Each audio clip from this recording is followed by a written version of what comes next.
উৎসবের সঙ্গে বাঙালির মনের টান অবিচ্ছেদ্য।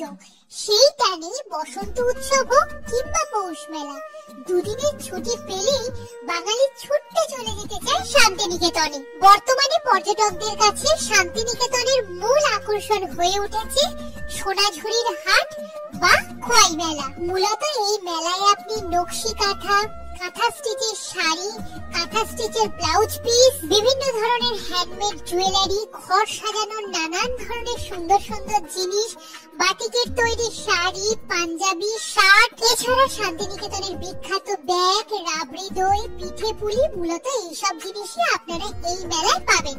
আর আমি এই মুহূর্তে দাঁড়িয়ে রয়েছি সোনাঝুরির হাটেতে। চলুন আজকে আমি আপনাদের সোনাঝুরির হাটটা ঘুরে দেখাই। এই হ্যান্ডমেড নেক পিস গুলো 20 টাকা করে দাম।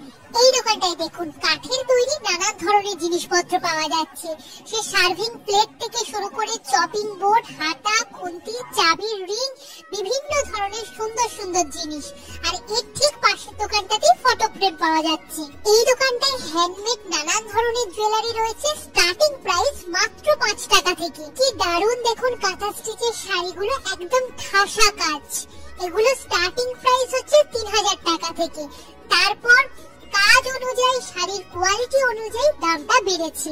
মূলত যেটা দেখতে পাচ্ছি যে এই মেলায় হ্যান্ডলুমের নানান ধরনের শাড়ি পাওয়া যাচ্ছে। এছাড়া খাদি, খেস, এই জাতীয় শাড়িগুলোও রয়েছে।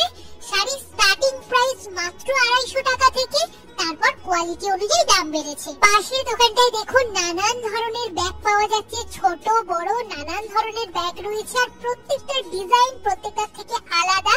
আর এই দোকানটায় কাঁথা স্টিচের স্টোল বিক্রি হচ্ছে।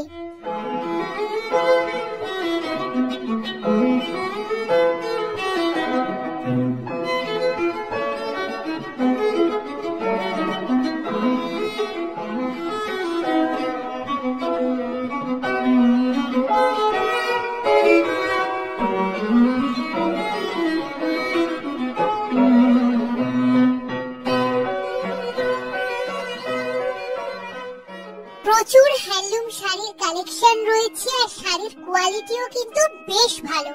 এছাড়া এই মেলায় আপনারা প্রচুর কাঁথা স্টিচের শাড়ির দোকানও পেয়ে যাবেন। এছাড়া ছেলেদের হাফ পাঞ্জাবি, ফুল পাঞ্জাবি, মেয়েদের ব্লাউজ পিস, কুর্তি, মানে নানান ধরনের জিনিস দেখতে পাচ্ছি। আর যারা একটু এথনিক টাইপের কালেকশন করতে ভালোবাসেন তাদের তো ভীষণ ভালো লাগবে। আর এগুলো হচ্ছে শান্তিনিকেতনের বিখ্যাত ব্লাউজ পিস। এগুলো স্টার্টিং প্রাইস হচ্ছে মাত্র 100 টাকা থেকে। এই সোনাঝুরির হাট শান্তিনিকেতনে বসে শনি রবিবার করে। সকাল 10টা থেকে হাট বসে যায় এবং পর্যটকরা ভিড় জমাতে শুরু করেন।